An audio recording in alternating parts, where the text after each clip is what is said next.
Hello दोस्तों, आज हम देखेंगे भारतीय नागरिकता के जो भाग 2 में विषय है उसके 30 महत्वपूर्ण क्वेश्चन। इसको देखेंगे और समझेंगे क्या क्या इसमें शामिल है, क्या क्या नहीं शामिल है। और इसी तरह के question UPSI, UPP, home guard, SSC आदि कॉम्पिटेटिव एग्जामों में पूछे जा सकते हैं। तो देखेंगे क्या क्या इसमें शामिल है।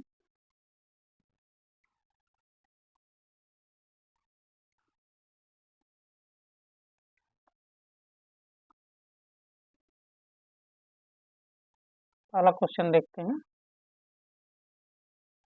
भारतीय संविधान के किस भाग में नागरिकता का उल्लेख किया गया है? तो आप लोग बताइए किस भाग में उल्लेख किया गया है।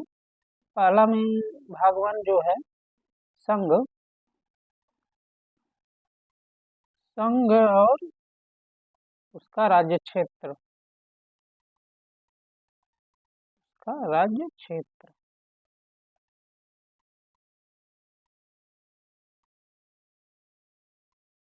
जो कहाँ से कहाँ तक है, अनुच्छेद 1 से 4 तक, ये भाग 1 में दिया गया है। भाग 2 में नागरिकता, नागरिकता, नागरिकता को दिया गया है जो अनुच्छेद 5 से 11 के बीच आता है। भाग 3 क्या है? मौलिक अधिकार, मौलिक अधिकार, मौलिक अधिकार को बताता है जो अनुच्छेद 12 से 35 के बीच है। और इसी तरह हम भाग 4 को देखेंगे जो राज्य के नीति निर्देशक तत्व को बताता है। इसको शॉर्ट में डीपीएसपी बोलते हैं। ये अनुच्छेद 36 से लेके 51 के बीच आता है। तो इसमें पूछा गया है नागरिकता किस भाग में उल्लेखित किया गया है, तो भाग 2 में। आप लोग याद रखिएगा, परीक्षा में इसी तरह के प्रश्न पूछे जा सकते हैं। प्रश्न 2 देखेंगे। भारतीय संविधान किस प्रकार की नागरिकता प्रदान करता है? जो हमारे देश में नागरिकता किस प्रकार की है? ऑप्शन के हिसाब से जो दिया गया है, एकल नागरिकता, दोहरी नागरिकता, बहु नागरिकता, इसमें से कोई नहीं। तो कैसी नागरिकता है हमारे देश में? एकल नागरिकता, जो ब्रिटेन के संविधान से, ब्रिटेन के संविधान से प्रेरित है।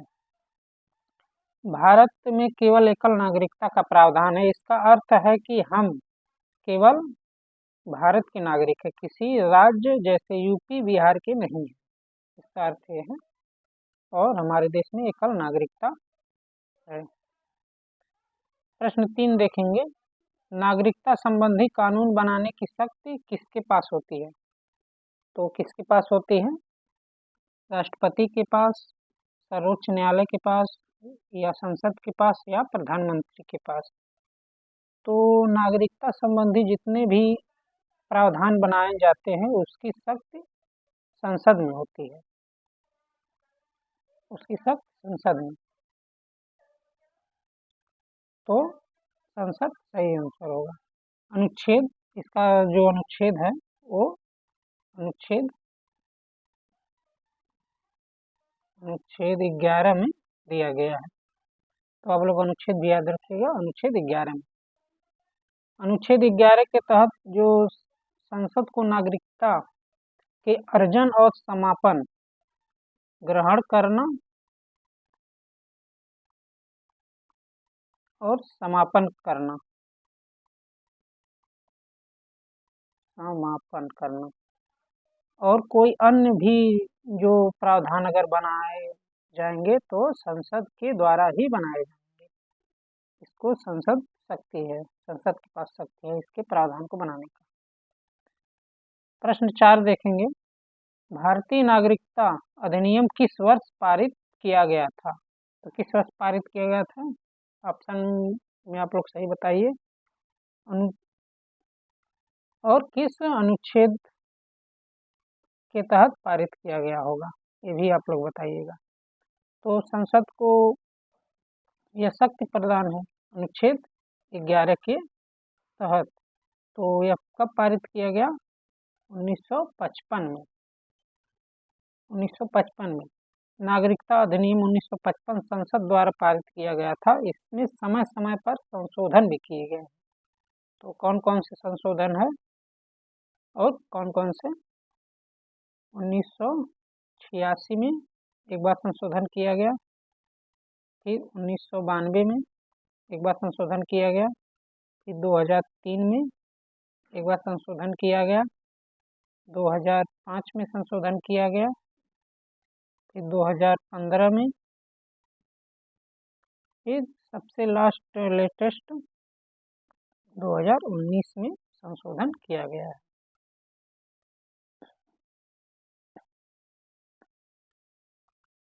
प्रश्न नंबर 5 देखेंगे। भारत की नागरिकता कितने प्रकार से प्राप्त की जा सकती है? तो कितने प्रकार से प्राप्त की जा सकती है? 3 प्रकार से या 4 प्रकार से या 5 प्रकार से या 6 प्रकार से? तो 5 प्रकार से नागरिकता प्राप्त की जा सकती है।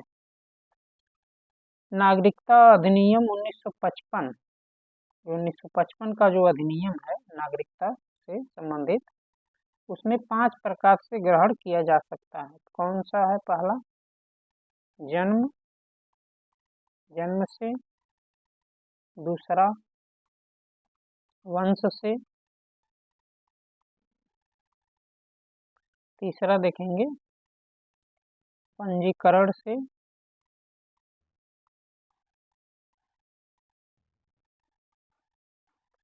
चौथा इसमें आता है देशीकरण से।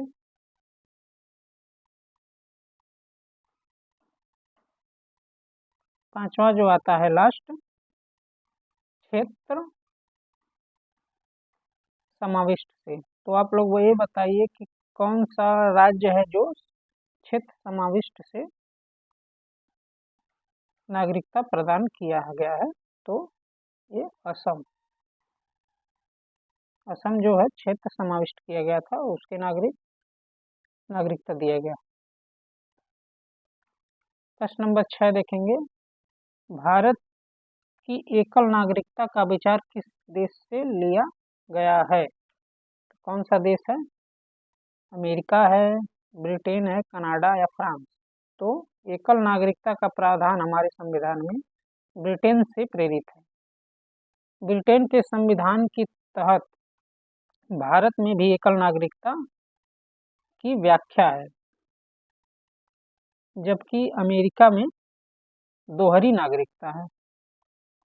जो अमेरिका में दोहरी नागरिकता, अगर अमेरिका दोहरी नागरिकता पूछेगा तो अमेरिका होगा, सिंगल भारत में है और ब्रिटेन में भी। प्रश्न नंबर 7 देखेंगे।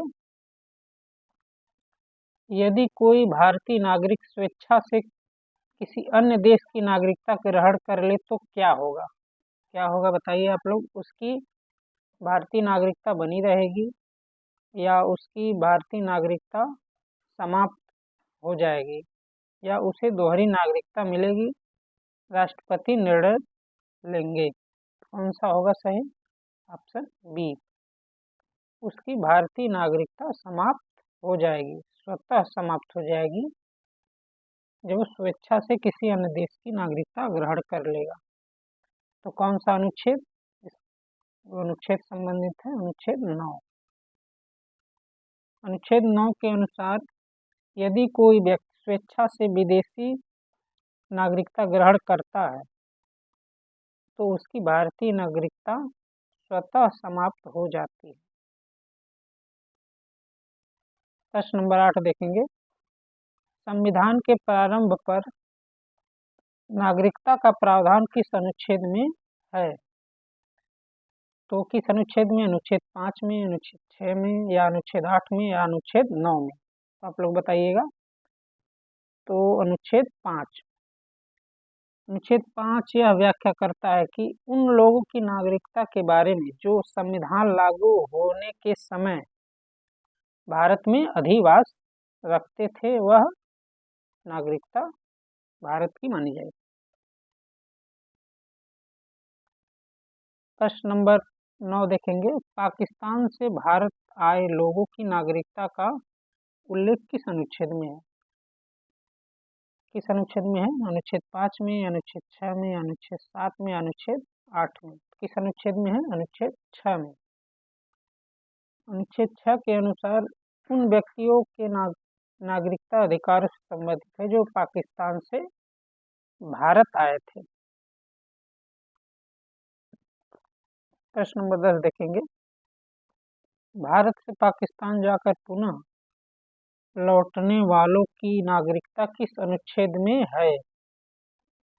तो जो भारत से गए और फिर पाकिस्तान से फिर भारत आए, इन लोगों का जो किस अनुच्छेद से संबंधित है? तो अनुच्छेद 6 से या 7 से या 8 से या 10 से। कौन सा अनुच्छेद है? अनुच्छेद 7 से।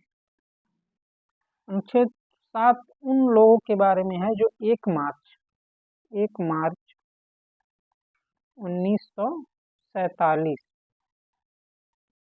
के बाद भारत गए, लेकिन बाद में पुनर्वास के लिए भारत लौट आए थे। प्रश्न नंबर 11 देखेंगे, नागरिकता कितने प्रकार से खोई जा सकती है? तो ऑप्शन देखते हैं, 2 प्रकार से, 3 प्रकार से या 4 प्रकार से या फिर 5 प्रकार से। कौन सा अनुच्छेद इससे संबंधित है और क्या इसमें है? तो नागरिकता अधिनियम 1955 के अनुसार 3 प्रकार से समाप्त या खोई जा सकती है। कौन कौन सा है? पहला देखेंगे, परित्याग के द्वारा, परित्याग। 2 देखेंगे, पर्यावसान के द्वारा।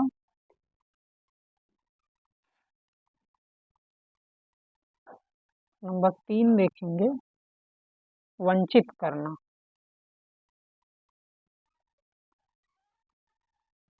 यह 3 प्रकार से भारत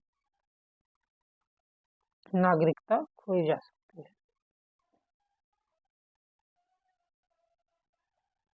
प्रश्न नंबर 12 देखेंगे, भारतीय मूल के व्यक्ति जो विदेश में रहते हैं, उनकी नागरिकता किस अनुच्छेद में है? तो किस अनुच्छेद में है आप लोग बताइए? अनुच्छेद 7 में या अनुच्छेद 8 में, अनुच्छेद 9 में या अनुच्छेद 10 में? तो इसका जो प्रावधान अनुच्छेद 8 में दिया गया है। अनुच्छेद 8 उन भारतीय मूल के व्यक्तियों की नागरिकता से संबंधित है जो भारत से बाहर निवास कर रहे हैं। प्रश्न नंबर 13 देखते हैं, किस आधार पर नागरिकता से वंचित किया जा सकता है? तो ऑप्शन में देखेंगे क्या क्या दिया गया है। संविधान के प्रति अनिष्ठा दिखाने पर, युद्ध में शत्रु की मदद करने पर, फर्जी तरीके से नागरिकता लेने पर। कौन सा सही है? तो ऑप्शन डी देखिए, उपयुक्त सभी। इन तीनों आधारों पर वंचित किया जा सकता है। केंद्र सरकार जो होती है, केंद्र सरकार, सेंट्रल गवर्नमेंट, किसी व्यक्ति को नागरिकता से वंचित कर सकती है यदि उसने संविधान का अनादर किया हो, पहला, युद्ध में शत्रु की मदद किया हो, या फर्जी तरीके से नागरिकता ग्रहण की हो, तो वंचित किया जा सकता है। प्रश्न नंबर 14 देखते हैं, देशीकरण न्यूट्रलाइजेशन द्वारा नागरिकता प्राप्त करने के लिए भारत में कितने वर्ष रहना आवश्यक है? सामान्यतः पूछा गया है। तो 5 वर्ष या 7 वर्ष या 11 वर्ष या फिर 10 वर्ष। कौन सा सही है? Option C. 11 वर्ष। आवेदन से पूर्व 12 माह प्लस 11 वर्ष। देशीकरण के लिए व्यक्ति को आवेदन के ठीक पहले 12 महीना या उससे पहले 14 वर्ष से कुल 11 वर्ष भारत में रहना आवश्यक था। लेकिन एक अमेंडमेंट CCA 2019 कुछ समुदाय के लिए इसमें छूट दिया गया। प्रश्न नंबर 15 देखते हैं। पंजीकरण या रजिस्ट्रेशन द्वारा नागरिकता के लिए भारतीय मूल के व्यक्ति को कितने साल भारत में रहना होता है? तो कितने साल रहना होता है? 5 वर्ष या 7 वर्ष या 10 वर्ष या 12 वर्ष? कौन सा सही है? 7 वर्ष। भारतीय मूल का व्यक्ति जो नागरिकता के लिए आवेदन कर रहा है उसे आवेदन करने से पहले कम से कम 7 वर्ष भारत में सामान्य निवास होना चाहिए। यानी उसको आवेदन करने से पहले वो 7 वर्ष तक भारत में रह रहा है। प्रश्न नंबर 16 देखते हैं। नागरिकता संशोधन अधिनियम 2019 किस तारीख से लागू हुआ? कौन सा तारीख है? 10 जनवरी 2020, 11 दिसंबर 2019, 26 जनवरी 2020 या 15 अगस्त 2020? कौन सा सही है? 10 जनवरी 2020 से। प्रश्न नंबर 70 देखते हैं। सिक्किम भारत का हिस्सा बना, वहाँ के लोगों को नागरिकता किस आधार पर मिली है? किस आधार पर मिली है? जन्म से या वंश से या क्षेत्र समाविष्ट से, इनकॉर्पोरेशन ऑफ टेरिटरीज या पंजीकरण से? कौन सा सही है? आप लोग पहले ही बताए थे, क्षेत्र समाविष्ट से सिक्किम को नागरिकता मिली है। प्रश्न नंबर 18 देखते हैं। क्या भारत में जन्म लेने मात्र से किसी विदेशी के बच्चे को नागरिकता मिल सकती है वर्तमान में? तो हाँ, नहीं, केवल इतना कितना विकसित लोगों को, या फिर बी और सी दोनों होगा? तो बी और सी दोनों, तो ऑप्शन डी सही होगा। नहीं, जन्म लेने मात्र से नागरिकता नहीं मिलती है। माता पिता में से कोई एक भारतीय होना चाहिए।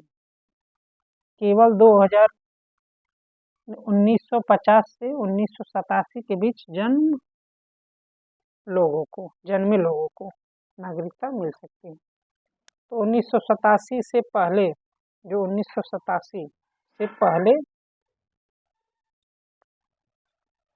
और संविधान लागू होने के बाद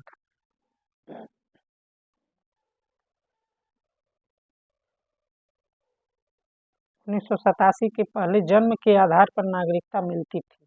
2004 के संशोधन के अनुसार माता पिता दोनों भारतीय हो या एक भारतीय हो या दूसरा अवैध प्रवासी न हो, तभी बच्चे को जन्म से नागरिकता मिल सकती है।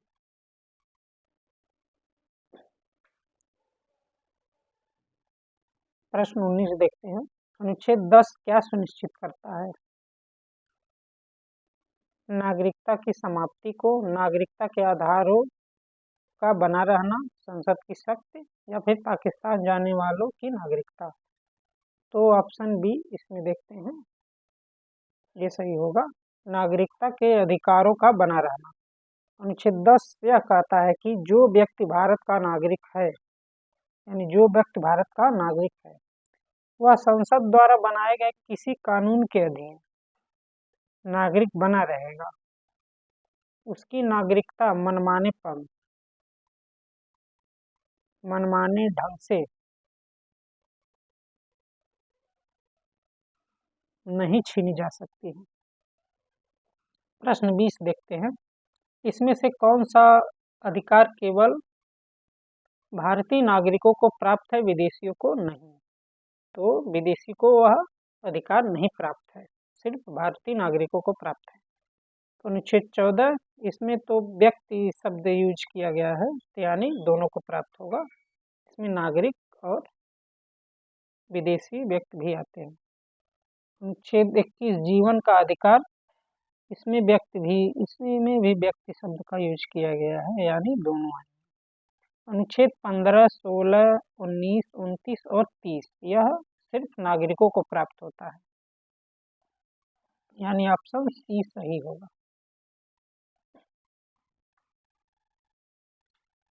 प्रश्न नंबर 21 देखते हैं।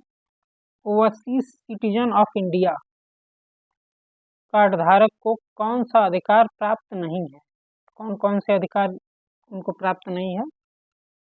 भूमि खरीदना और मतदान का अधिकार, यह दोनों ही अधिकार प्राप्त नहीं है ओसीआई कार्ड धारक को, यानी ऑप्शन डी सही होगा। प्रश्न नंबर 22 देखते हैं। आधार कार्ड किसका प्रमाण है? नागरिकता का, जन्म तिथि का, या फिर पहचान का, या अधिवास का? कौन सा ये अधिकार है?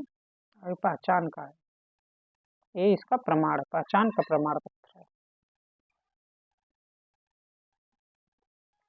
एनआरआई, नॉन रेजिडेंट इंडियन कौन होते हैं? तो विदेशी नागरिक होते हैं, या फिर भारतीय नागरिक जो बाहर रहते हैं, या फिर भारतीय मूल के विदेशी, या शरणार्थी? कौन सा सही है? ऑप्शन बी देखिए आप लोग, भारतीय नागरिक जो बाहर रहते हैं उसको एनआरआई कहते हैं।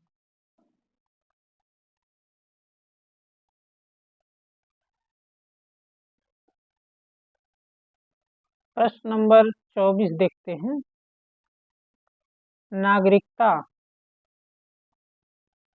नागरिकता संशोधन अधिनियम 1986 द्वारा पंजीकरण के लिए निवास की अवधि कितनी कर दी गई थी?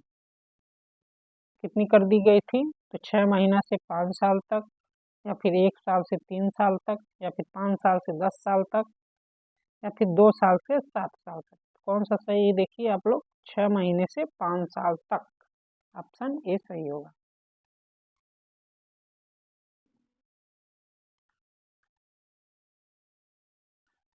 प्रश्न नंबर 25 देखिए। असम समझौते के आधार पर नागरिकता के लिए कट ऑफ डेट क्या है? तो नागरिकता अधिनियम की धारा जो 6A है, क्या बताती है? 15 अगस्त 1947 से, या 26 जनवरी 1950 से, या 1 जनवरी 1966 से, या फिर 24 मार्च 1971? तो कौन सा सही होगा? डी, 24 मार्च 1971। ये असम में अवैध प्रवासियों की पहचान के लिए नागरिकता अधिनियम की धारा 6A में 25 मार्च 1971 अर्थात 24 मार्च की मध्य रात्रि को कट ऑफ माना गया है। यानी 25 मार्च को शुरुआती में एकदम 12 बजे रात का 1 मिनट अगर बेसी होगा 24 मार्च के, तो वो ना कट ऑफ माना गया था। प्रश्न नंबर 26 देखते हैं।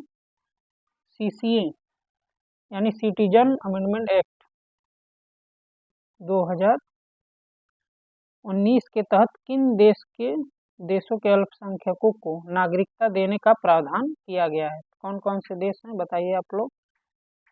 पाकिस्तान, नेपाल या बांग्लादेश? पाकिस्तान, अफगानिस्तान या बांग्लादेश? श्रीलंका, म्यांमार या पाकिस्तान? चीन, पाकिस्तान या नेपाल? तो ऑप्शन बी देखिए आप लोग, पाकिस्तान, अफगानिस्तान और बांग्लादेश। और किन किन को नागरिकता, कौन कौन से अल्पसंख्यक आते हैं इसमें? इसमें हिंदू आते हैं, बौद्ध आते हैं, सिख आते हैं, जैन आते हैं, पारसी आते हैं, ईसाई आते हैं। इन 6 लोगों को नागरिकता देने में छूट दी गई है। प्रश्न नंबर 27 देखते हैं, वंश के आधार पर नागरिकता के लिए क्या शर्त है।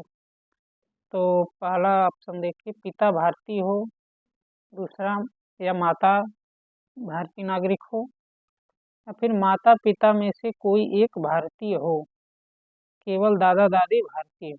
कौन सा सही है? ऑप्शन सी देखिए, माता या पिता में से कोई एक भी अगर भारतीय होगा तो वंश के आधार पर नागरिकता दिया जाए।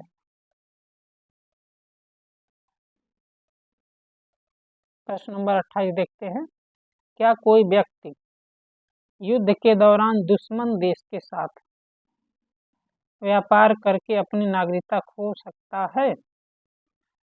तो हाँ, अगर वह दुश्मन देश के साथ व्यापार करता है तो वह युद्ध अगर उस देश से जारी है, भारत से और उस देश से, और उसी देश में अगर व्यापार कर रहा है कोई व्यक्ति, तो नागरिकता खो देगा, वंचित कर दिया जाएगा उसको।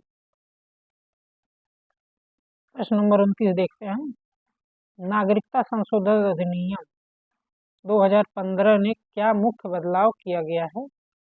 OCI और PIO का विलय, दोहरी नागरिकता की अनुमति, मतदान की आयु बढ़ाई गई, या फिर जन्म के आधार पर नागरिकता का समापन। तो इसमें 2015 का एक मुख्य बदलाव यही था कि OCI और PIO का विलय किया गया। OCI का full form overseas citizen of India है, और PIO का full form person of Indian origin.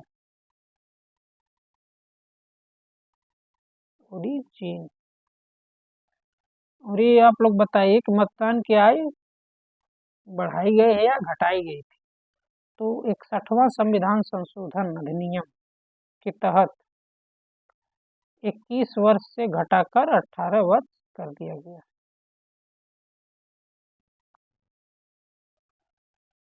प्रश्न नंबर 30 जो लास्ट क्वेश्चन है, भारत का नागरिक होने के लिए शपथ लेना किस विधि में आवश्यक है? तो कौन सी विधि है वो? जन्म से, या फिर वंश से, या पंजीकरण या देशीकरण में? कभी नहीं। तो ऑप्शन सी, पंजीकरण और देशीकरण में। तो पंजीकरण या देशीकरण द्वारा नागरिकता प्राप्त करने वाले व्यक्ति को भारत के संविधान के प्रति निष्ठा का शपथ लेनी पड़ती है, संविधान के प्रति निष्ठा। तो आज हम 30 क्वेश्चन देखे हैं, आप लोग कितना सही कर पाएंगे या कितना आप लोगों का गलत होगा, आप लोग कमेंट बॉक्स में ज़रूर बताइएगा। और ये वीडियो कैसा लगा आप लोग कमेंट कीजिए, और मेरे चैनल को सब्सक्राइब कीजिए, ऐसी तरह वीडियो मिलती रहेगी। Thank you for watching.